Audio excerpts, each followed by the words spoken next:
किस्मत लिखी नहीं होती, किस्मत को लिखना पड़ता है। कामयाबी का यही एक सीक्रेट है। जो इसे नहीं जान पाता उसकी किस्मत बुरी नहीं बल्कि खाली होती है, और खाली होना बहुत बुरी बात है। सबूत चाहिए तो आर्नोल्ड को देखो। आर्नोल्ड की जिंदगी को गहराई से पढ़ो। आप देखोगे कि आर्नोल्ड ने अक्षर अक्षर करके अपनी किस्मत को खुद लिखा। आर्नोल्ड की जिंदगी में पहली मुश्किल ये थी कि जब वो पैदा हुए तो ऑस्ट्रिया दूसरे विश्व युद्ध के कारण भूखमरी और तंगहाली का शिकार था। कामयाब होने के लिए जरूरी था कि वहां से निकला जाए। आर्नोल्ड की जिंदगी में दूसरी मुश्किल ये थी कि आर्नोल्ड के पास ऐसा कोई जरिया ही नहीं था कि वो ऑस्ट्रिया से बाहर यानी अमेरिका जा सके, क्योंकि आर्नोल्ड का मानना था कि कामयाब होना है तो अमेरिका ही जाना पड़ेगा। ना तो आर्नोल्ड को इंग्लिश आती थी, ना ही आर्नोल्ड के पास बहुत सारा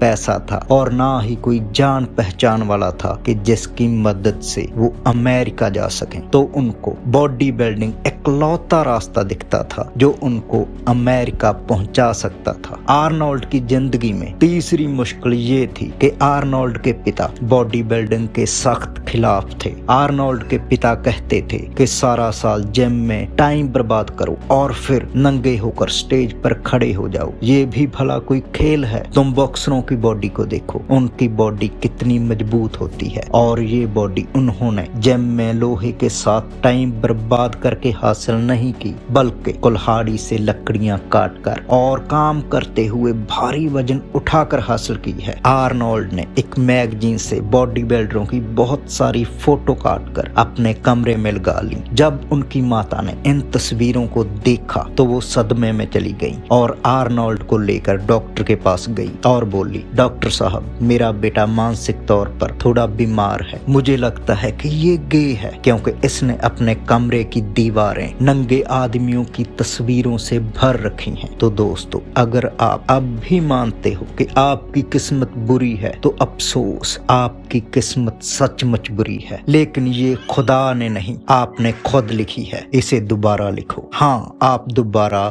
लिख सकते हो। आखिर ये आपकी किस्मत है।